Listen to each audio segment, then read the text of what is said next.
राधे राधे दोस्तों। ईश्वर आप सभी की सभी मनोकामनाएं पूर्ण करे और आप सभी को स्वस्थ और खुश रखे। हमारी आज की कहानी का शीर्षक है महकती यादें।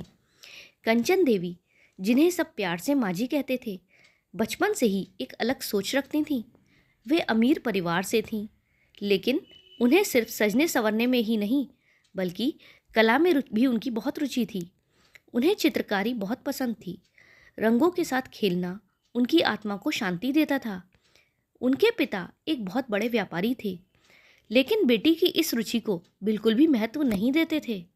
लड़कियों को ये सब सीखने की ज़रूरत नहीं होती, उन्हें शादी करके घर संभालना होता है, उनके पिता अक्सर कहते। लेकिन कंचन चुपचाप अपने रंगों से सपने बुनती रहीं और फिर उनके पिता ने अपनी तरफ से एक अच्छा रिश्ता देखकर उनकी शादी अरुण जी से कर दी। अरुण जी बहुत ही ज़्यादा सुंदर थे, दिखने में बिल्कुल राजकुमार जैसे थे। शादी के शुरुआती 2 साल तक सब कुछ ठीक था, लेकिन फिर आए दिन रातों में अरुण जी देर रात घर लौटते। पहले तो कंचन जी अरुण जी से कुछ भी नहीं पूछती थीं। उन्हें लगता था कि शायद काम की वजह से देर हो जाती है, लेकिन जब रोज़ रोज़ ऐसा ही होने लगा तो उन्होंने अरुण जी से देर से आने का कारण पूछा। तो उन्होंने साफ शब्दों में कह दिया, कंचन, औरतें मेरी कमजोरी हैं, मैं तुम्हें किसी चीज़ की कमी नहीं होने दूंगा, लेकिन अगर तुम चाहती हो कि यह रिश्ता शांति से चले तो इस सच को स्वीकार कर लो। कंचन स्तंभ रह गई। उनके सपनों का महल एक पल में ढह गया। उस रात उन्होंने बहुत रोया, लेकिन फिर उन्होंने फैसला कर लिया कि वो अपने जीवन को खुद संवारेंगी। उन्होंने अपने दर्द को अपनी कला में उकेरना शुरू किया। धीरे धीरे उनकी बनाई पेंटिंग्स प्रदर्शनी में लगने लगीं। उन्होंने कला के क्षेत्र में एक नया मुकाम हासिल किया। बाहर से देखने पर सबको लगता कि कंचन देवी से खुशहाल कोई नहीं, लेकिन उनके दिल में जो खालीपन था उसे वे रंगों से भरने की कोशिश करती। कंचन जी गजब की सुंदर थीं। उनके जैसा सुंदर चेहरा आसानी से देखने को नहीं मिलता था। बिल्कुल कुदरत का तराशा हुआ हुनर थी वह। उन्हें इसी बात का दुख था कि इतनी सुंदर होने के बाद भी उनके पति को दूसरी औरतों में दिलचस्पी थी, लेकिन उन्होंने इसे अपनी नियति मानकर स्वीकार कर लिया था। अब वो अपना पूरा ध्यान अपने बेटे में और पेंटिंग्स में लगाती थीं। वैसे उनके पति उनका बहुत ध्यान रखते थे। समाज के हिसाब से वह बहुत ही आदर्श कपल थे। जब बेटे समीर की शादी की बात आई तो सबको लगा कि कंचन देवी अपने जैसी किसी सुंदर, गोरी और आकर्षक लड़की को बहू बनाएंगी। लेकिन जब वे सांवली सलोनी निधि से मिली तो उन्होंने तुरंत हाँ कर दी। उनके रिश्तेदार उनसे पूछते कि आपने आखिर निधि को क्यों चुना?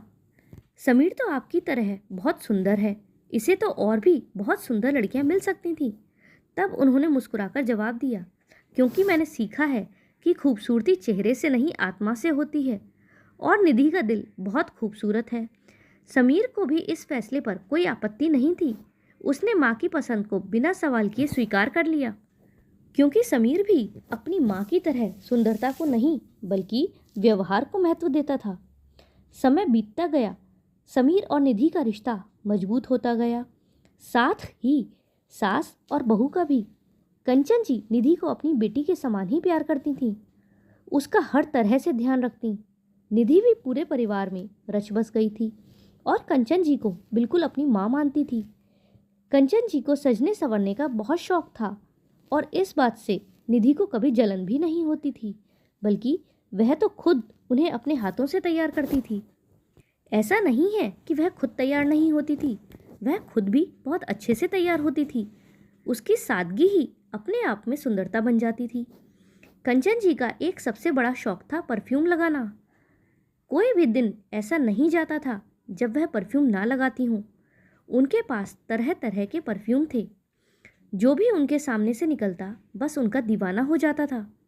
सभी लोग हंसी खुशी रह रहे थे, लेकिन फिर कंचन देवी को कैंसर हो गया।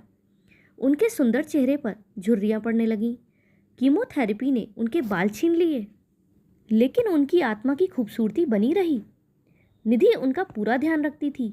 उनके पति भी उनका पूरा ध्यान रखते थे, कोशिश करते थे कि उन्हें अकेला ना छोड़ें। निधि जल्दी जल्दी घर के काम निपटाकर अस्पताल आ जाती थी। एक दिन जब निधि अस्पताल पहुंची तो नर्स ने मुस्कुराते हुए कहा, दीदी आपकी माँ जी ने पार्लर वाली लड़की को बुलाने के लिए कहा था। निधि चौंक गई। क्यों? उन्होंने कहा कि उन्हें थ्रेडिंग करवानी है। निधि को हंसी और आंसू एक साथ आ गए। निधि को देखकर कंचन जी उससे भी अपनी बहू की तरफ इशारा करके कहने लगी कि मुझे यह बनवानी है। तो फिर अपनी माँ जी की अंतिम इच्छा को पूरा करने के लिए उसने खुद उनकी थ्रेडिंग की। कीमोथेरेपी की वजह से उनकी दाढ़ी और मूंछों पर भी काफ़ी बाल आ गए थे, तो निधि ने उन्हें भी धीरे धीरे साफ किया। जब माँ जी ने अपना चेहरा शीशे में देखा तो एक संतुष्टि की मुस्कान उनके होठों पर आ गई। उन्होंने निधि को ढेर सारा आशीर्वाद दिया और फिर थककर सो गईं। अगले ही दिन जब कंचन देवी ने अंतिम सांस ली तो पूरा परिवार टूट गया, लेकिन अरुण जी सबसे ज़्यादा विचलित थे। कंचन जी को घर लाया गया और उनकी शव यात्रा तैयार की गई। निधि ने अपनी माँ जी को बहुत अच्छे से सजाया। उनका रूप निखर कर आ रहा था। हर कोई देखकर कह रहा था कि निधि, तुमने कंचन जी को बहुत अच्छा सजाया है। तुमने उनकी हर इच्छा बहुत मन से पूरी की है।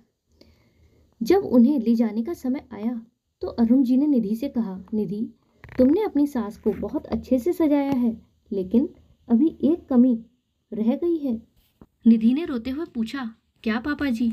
तो वह बोले, तुम्हारी सास को परफ्यूम का कितना शौक था, तुमने वह तो लगाया ही नहीं। मैं चाहता हूँ कि उसकी अंतिम विदाई उसकी महक के साथ हो, जिसे मैं जीवन भर अपने साथ रखना चाहता हूँ। उसके बाद निधि ने रोते हुए अपनी सास के कमरे से परफ्यूम की बोतल उठाई और बहुत अच्छे से उनके ऊपर छिड़का। उन्हें देखकर ऐसा लग रहा था जैसे वह निधि को ढेर सारा आशीर्वाद दे रही हूँ। अरुण जी ने एक गहरी सांस ली और उस महक को अपने अंदर समा लिया और फिर फफक फफक कर रो पड़े। 4 कंधों ने अर्थी को उठाया और माँ जी की अंतिम यात्रा शुरू हो गई, उस खुशबू के साथ जो शायद कभी नहीं मिटेगी। कुछ हफ्तों बाद निधि माँ जी की कला प्रदर्शनी में खड़ी थी। दीवारों पर उनकी बनाई पेंटिंग से सजी हुई थी। लोग उन्हें देखकर सराह रहे थे।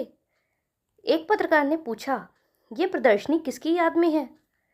निधि ने हल्के से मुस्कुराकर कहा, खुशबू की मल्लिका के नाम, जो सिखा गई कि खूबसूरती चेहरे से नहीं बल्कि आत्मा से होती है।